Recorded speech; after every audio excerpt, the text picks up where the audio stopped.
กีล่าถึงเวลาของเมสคาลแล้วกับ8ข้อที่คุณต้องรู้เกี่ยวกับเมสคาลในขณะที่ผู้คนกำลังพูดถึงเตกิล่าเครื่องดื่มพื้นเมืองของเม็กซิโก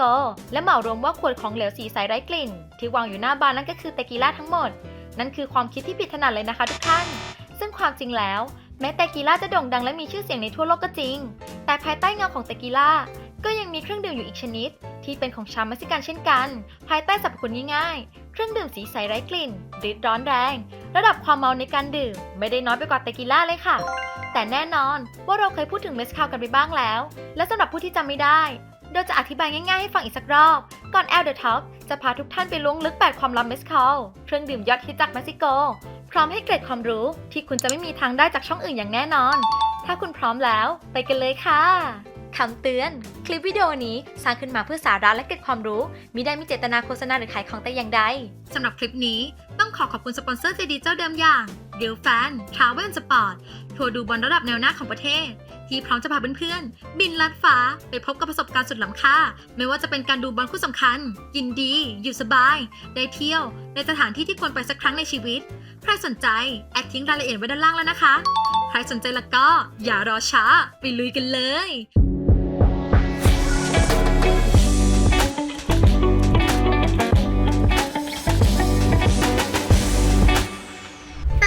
ทำความรู้จักกับเมสคาลกันก่อนเมสคาลคือสุรากันพื้นเมืองของชาวเม็กซิกันค่ะโดยชื่อของมันอาจจะไม่ค่อยคุ้นหูกับชาวไทยสักเท่าไหร่สำหรับชาวไทยอาจจะเคยได้ยินเตกิล่าแต่ความจริงแล้วทั้งเตกิล่าและเมสคาลเนี่ยคือของขึ้นชื่อของเม็กซิโกเลยล่ะอธิบายง่ายๆว่าเจ้าเมสคาลเนี่ยคือสุรากันจากพืชชนิดหนึ่งซึ่งอยู่ในตระกูลเดียวกับว่านหางจระเข้มีชื่อเรียกว่าอากาเวซึ่งเจ้าอากาเวเนี่ยมีมากมายหลายร้อยชนิดเลยนะคะแววๆมาจากกูรูว่ามีมากกว่า200ชนิดเลยทีเดียวเชียวเธอแต่ก็มีเพียงแค่ 40-50 ชนิดเท่านั้นแหละค่ะที่สามารถนำมากลั่นจนได้ออกมาเป็นเมสคาลได้7เตกิล่าทุกขวดคือเมสคาลแต่เมสคาลบางขวดเท่านั้นคือเตกิล่าเชื่อหรือไม่ว่าเซียนดื่มหลายต่อหลายคนก็ไม่รู้ว่าแท้จริงแล้วเตกิล่านั้นถูกจัดอยู่ในหมวดหมู่ย่อยในกลุ่มของเมสคาลอีกทีหนึ่งดังที่หัวข้อกล่าวไปเลยค่ะเตกิล่าทุกขวดคือเมสคาลแต่เมสคาลบางขวดเท่านั้นแหละค่ะถึงจะนับเป็นเตกิล่าอาจจะฟังดูงงหน่อยนะคะเพื่อให้เห็นภาพชัดเจนไปดูข้อต่อไปกันเลยค่ะ6สีก็เหมือนรสก็คล้ายแล้วสรุปมาแตกต่างกันอย่างไรหากคุณรู้ข้อแตกต่างกันระหว่างเมสคาลและเตกิล่าได้แน่นอนว่าหากคุณได้มีโอกาสไปนั่งดื่มหน้าบาร์และคุยกับบาร์เทนเดอร์จะต้องทึ่งและประทับใจในตัวคุณอย่างแน่นอนค่ะมาเริ่มดูข้อแตกต่างข้อแรกกันเลยค่ะ 6.1 แหล่งผลิตของทั้งสองมาจากภูมิภาคที่แตกต่างกันไม่ต่างอะไรกับแชมเปญที่หากจะหาขวดดีๆสักขวดก็ต้องเป็นของฝรั่งเศสหรือถ้าเป็นวิสกี้ก็ต้องเป็นสกอตแลนด์แน่นอนความแตกต่างแรกของทั้งสองคือถิ่นผลิตโดยที่เม็กซิโกเนี่ยรัฐวาฮากาคือสถานที่ที่ผลิตเมสคาลยอดฮิตยอดการส่งออกกว่า 90% ของเมืองนี้คือเมสคาลอีกทั้งยังได้รับขนานนามว่าคือเมืองที่ขึ้นชื่อในเรื่องของเมสคาลที่สุดอีกด้วยในทางกลับกันทางฝั่งเตกิล่าจะมีชื่อเสียงในรัฐฮาลิสโกถามว่าเพราะอะไรทำไมต้องเป็นรัฐนี้ล่ะเพราะรัฐนี้คือรัฐที่ได้ฉายาว่าต้นกำเนิดเตกิล่าจึงเป็นภาพจำว่ารัฐนี้นี่แหละที่ถ้าคุณมองหาเตกิล่าดีๆสักขวดแล้วก็มันจะมีที่ไหนดีไปกว่าต้นกำเนิดของมันล่ะจริงปะ 6.2 ทำจากอากาเวคนละสายพันธุ์กัน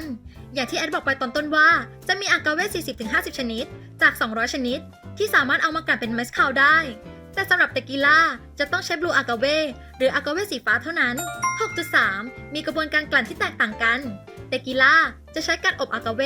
ซึ่งถือเป็นกรรมวิธีสำคัญในการแปรรูปแต่เมสคาลจะใช้การเผาใต้ดินนั่นจึงเป็นเหตุผลว่าผู้ที่ชิมเมสคาลมักจะบอกว่าพวกเขาได้กลิ่นของควันเบาๆเมื่อดื่มเจ้าเมสคาลพูดให้เห็นภาพเลยก็คือเมสคาลนั้นจะนำเอาอากาเวที่เก็บเกี่ยวมาได้ตัดเปลือกด้านนอกออกและนำลงไปในหลุมที่เตรียมไฟไว้แล้วค่อยๆเผาไปทีละนิดทำอย่างไม่รีบร้อนจนกว่าจะเคี่ยวได้ 2-3 วันเมื่อเสร็จเรียบร้อยก็ทิ้งไว้1 สัปดาห์หลังจากนั้นจะเกิดการหมักขึ้นเองตามธรรมชาติซึ่งจะเกิดรสหวานขึ้นมาโดยอัตโนมัติค่ะส่วนเตกิล่าก็เป็นอีกแบบโดยการนำอากาเวมาอบในหม้อกลั่นที่ 65 องศาและทำกระบวนการดื่มซ้ำ2 รอบสาเหตุที่ใช้การกลั่นถึง2 รอบเพราะรอบแรกคือการแยกน้ำออกก่อนโดยในครั้งแรกจะได้แอลกอฮอล์ที่ไม่แรงนักคือประมาณ 20-25% และการกลั่นครั้งที่2คือการกลั่นเพื่อเพิ่มดีกรีให้แรงขึ้นกว่าเดิม5เมสคาลไม่ได้มีกลิ่นควันทุกขวดหรอกนะบ่อยครั้งที่บาร์เทนเดอร์มักจะเล่าถึงความแตกต่างของเมสคาลและเตกิล่าโดยจะยกเหตุผลในการเผาใต้ดินว่านั่นคือสาเหตุที่ทำให้เมสคาลมีกลิ่นหอมของควันเสมอแต่ความจริงแล้วมันก็ไม่ใช่เหตุผลทั้งหมดหรอกค่ะเพราะแท้จริงแล้วเสน่ห์ของเมสคาลมันไม่ได้มีแค่นั้นหรอก มันมีทั้งกลิ่นของดอกไม้ ผลไม้ หรือแม้กระทั่งกลิ่นของดินอยู่ในนั้นอีกด้วย ซึ่งรสชาติของแต่ละแบรนด์ก็จะมีแบรนด์คาแรคเตอร์ที่แตกต่างกันไป ทั้งนี้ทั้งนั้นขึ้นอยู่กับว่าทำมาจากอากาเวสายพันธุ์ไหน สภาพพื้นดินแถบนั้นเป็นอย่างไร อุดมสมบูรณ์แค่ไหน ทุกๆปัจจัยล้วนส่งผลต่อรสชาติที่จะออกมาระหว่างกันทั้งหมดเลยล่ะค่ะ 4. มือใหม่ลองเอสปาดินแต่ถ้าเซียนต้องโทบาร่าเอสปาดินและโทบาร่าคือชื่อสายพันธุ์ของอากาเวนะคะมาเริ่มกันที่เอสปาดินก่อนเลยเจ้าตัวเอสปาดินเนี่ยหาได้ง่ายมีมากมายแพร่หลายในเม็กซิโกเลยค่ะนั่นจึงเป็นเหตุผลที่เอสปาดินอากาเวถูกนำมาเป็นเมสคาลมากที่สุดเลยล่ะค่ะแตกต่างกับรุ่นพี่อย่างโทบาร่าอากาเวเพราะเมสคาลที่ทำมาจากโทบาร่าอากาเวนั้นจะถูกขนานนามว่าคือราชาแห่งเมสคาลแล้วล่ะเหตุผลก็เพราะโทบาร่าอากาเวนั้นหาได้ยากมากในเม็กซิโกไม่ได้เกิดทุกที่อีกทั้งยังเก็บเกี่ยวได้ยากลำบากมากอีกด้วยนั่นจึงเป็นสาเหตุสำคัญที่ทำให้มันเป็นอากาเวที่แพงที่สุดเลยในหมู่อากาเวด้วยกัน 3. อย่างน้อยก็ยังมีช่วงเวลาดีๆแน่นอนว่าเตกิล่าคือเครื่องดื่มชื่อเสียงโด่งดังลั่นโลกยอดขายถล่มทลายในทุกพื้นที่แตกต่างกันโดยสิ้นเชิงกับเมสคาลที่อยู่ภายใต้เงาของเตกิล่ามาเสมอแต่อย่างน้อยก็ยังมีอยู่ช่วงเวลาหนึ่งที่ยอดขายของเมสคาลพุ่งกระฉูดจนประหลอดแตกในช่วงต้นปี 2010 แม้จะสรุปไม่ได้ว่าสาเหตุเพราะอะไรทำให้ยอดขายมันพุ่งสูงขึ้นไป2 เท่าได้ขนาดนี้แต่อย่างน้อยมันก็ทำให้ผู้คนมากมายเดินทางมาที่เมืองวาฮาก้าเลยล่ะ 2. เราจำพวกสปิริตได้รับความนิยมเสมอแม้ว่าชื่อเสียงของเมสคาลจะเป็นที่รู้จักกันอย่างแพร่หลายในเม็กซิโกแต่สำหรับอเมริกานั้นถือว่ายังเป็นพวกหน้าใหม่ที่ยังไม่ได้รับการยอมรับเท่าไหร่หลังจากเริ่มมีการบุกเบิกไปพื้นที่รอบๆเม็กซิโกและค่อยๆคืบคลานความนิยมเข้าสู่อเมริกาทีละเล็กทีละน้อยร้านเปิดใหม่มากมายในแถบซานฟรานซิสโกเริ่มมีการดื่มเมสคาลกันมากขึ้นและแรงกระเพื่อมที่สำคัญในการตีตลาดของอเมริกาของเมสคาลคือบาร์ร้านดังอย่างเมสคาลิโตได้หยิบเอาเมสคาลมาเป็นจุดเด่นของร้านโดยการรวบรวมเมสคาลมากกว่า100 ขวดให้ลูกค้าได้ดื่มในสไตล์ที่แตกต่างกันกับเมนูที่มีคาแรคเตอร์โดดเด่นไม่ซ้ำใครอีกทั้งยังตกแต่งร้านในสไตล์เม็กซิกันพื้นเมืองแบบวาฮาก้าเมืองต้นกำเนิดเมสคาลอีกด้วยค่ะนั่นยิ่งทำให้ชาวอเมริกันยิ่งทวีความตื่นเต้นกับเครื่องดื่มสไตล์แปลกใหม่ขึ้นไปอีกสุดยอด 1. มีหนอนอยู่ในขวดได้ยังไงสำหรับใครที่ฟังมาจนถึงข้อนี้อาจจะเทใจให้กับเมสคาลและอยากลองลิ้มชิมรสอยู่บ้างแต่เชื่อว่าความคิดนั้นคงจะหายไปทันทีหลังจากที่แอดได้พูดชื่อหัวข้อไปแต่ว่ากันว่าด้านล่างก้นขวดของเมสคาลบางขวดนั้นจะมีหนอนจมอยู่ในน้ำสีทองซึ่งแท้จริงแล้วมันก็คือหนอนผีเสื้อชนิดหนึ่งในเม็กซิโกค่ะซึ่งหนอนพวกนี้จะมีด้วยกัน2 สีก็คือสีขาวและสีแดงชนชาวพื้นเมืองจะเรียกเจ้าพวกนี้ว่าโคนิโต